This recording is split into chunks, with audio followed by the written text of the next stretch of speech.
Dalam Bapa dan Putra dan Roh Kudus. Amin. Allah Bapa di surga, kami ucap syukur bahwa kami Kau ajak untuk mewartakan kabar gembira, kabar baik, Injil, kemanapun dimanapun kami berada. Terpujilah namamu, ini dan sepanjang segala masa. Amin.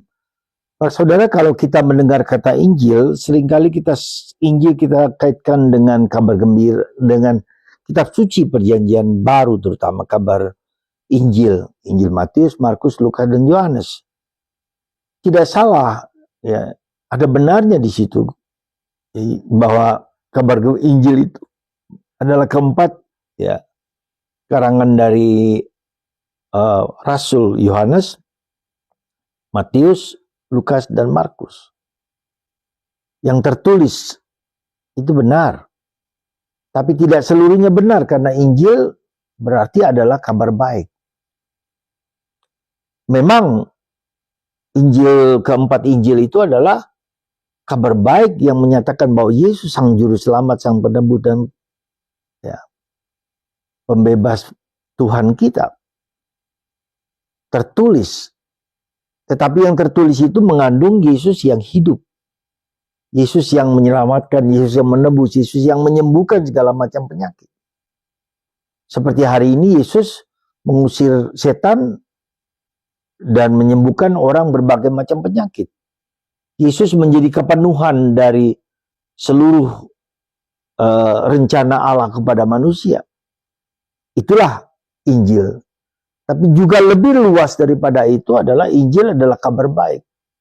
Artinya apa? Segala yang baik, segala yang indah, yang mulia, itu kita wartakan kepada orang lain dan membuat orang lain mengalami bahwa nilai-nilai kebaikan itulah yang kita sebut dengan Injil. Maka kalau kita berbuat baik, kalau kita mewartakan kabar baik, menyatakan bahwa nilai kebaikan itu adalah nilai kehidupan kita, itu sudah kita mewartakan kabar gembira. Ya. Dan kabar gembira yang paling fundamental adalah Yesus. Kenapa Yesus? Karena tidak ada sesuatu pun yang tidak baik, yang tidak baik tidak berasal dari Yesus. Dan Yesus adalah kabar baik yang menyembuhkan, membebaskan, menyelamatkan, melepaskan belenggu-belenggu maut. Itu semua adalah kabar baik, evangelium. Maka karya kerasulan kebaikan itu terungkap dan tercurah kepada sesuatu yang lebih luas daripada sekedar mewartakan kabar Yesus. Meskipun kabar Yesus itu yang paling powerful, karena yang di dalam kabar baik itu secara khusus Yesus yang membawa kabar gembira kepada setiap orang, membawa kemurnian, kesucian.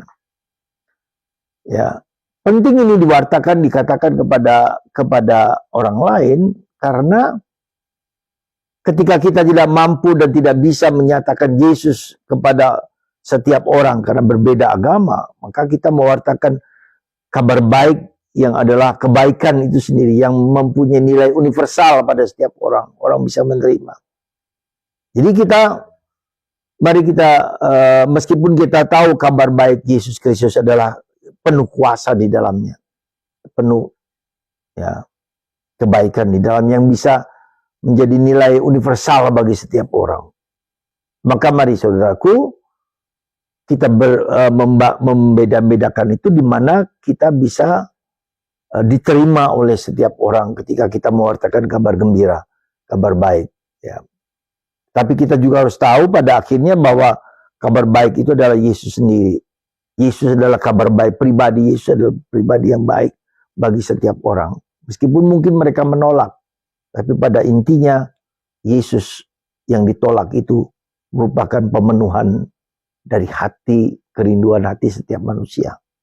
Maka mari kita berbuat baik, melakukan yang baik kepada setiap orang, kapanpun, siapapun juga. Karena dengan demikian, Yesus adalah segala-galanya bagi kita. Terpujilah namamu, dan berkatilah kita semua untuk berani mewartakan kabar baik, kabar gembira kepada setiap orang. Bapa, Putra, dan Roh Kudus. Amin.